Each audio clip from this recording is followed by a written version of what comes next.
Hi everyone, welcome to my blog. তো অনেক দিন যাবত আমরা একটা প্ল্যান করছিলাম যে এই জায়গাটায় যাব। তো কোথায় গেলাম আর সবাই মিলে কি কি করলাম এই নিয়ে থাকবে আজকে আমার এই ব্লগটা। তো শুক্রবার সকালবেলা উঠেই রেডি টেডি হয়ে আমার ফ্রেন্ডকে নিয়ে বের হয়ে গেলাম। কজ আর দুটো ফ্রেন্ডও আছে, ওরাও আসবে, দেখানো কত এক্সাইটেড, কজ অনেকদিন পর আমাদের প্ল্যানটা সাকসেসফুল হচ্ছে। দেন সবাই মিলে আমরা একদম একটা সিএনজি ঠিক করে অটো সিএনজিতে উঠে যাই এবং সবাই খুব প্রচুর পরিমাণ এনজয় করতে করতে আমরা সেই জায়গাটার জন্য রওনা দিই। তো আমাদের বলতে গেলে খুবই মজা করেছি আমরা, দেখতেই পারতেছেন। আর এই জায়গাটা হচ্ছে কেরানীগঞ্জের অনেক ভিতরে, এক্স্যাক্টলি নামটা আমি বলতে পারছি না।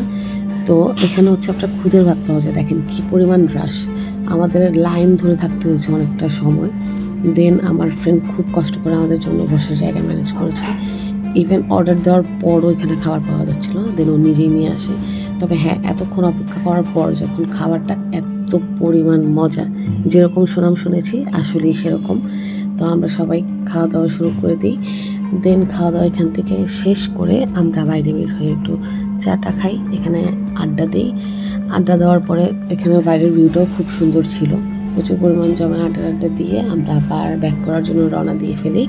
তো এই তো সবাই মিলে আবারও সেমভাবে যেভাবে গিয়েছিলাম রওনা দিই। যাওয়ার সময় রাস্তাটা খুব সুন্দর ছিল, দেন আমরা এখানে নেমে একটু ফটোশ্যুট করি, দেন আবার রিক্সায় উঠেছি। কজ আমরা রিক্সায় উঠে আমরা এখন যাব হচ্ছে আপনার বুড়িগঙ্গা নদীর ঘাটে। ওইখান থেকে আমরা ভাবলাম যে যাওয়ার সময় ব্রিজে যেহেতু অনেক জ্যাম, আমরা নৌকা দিয়ে পার হব। দেন আমরা একটা নৌকা রিজার্ভ করে নিই।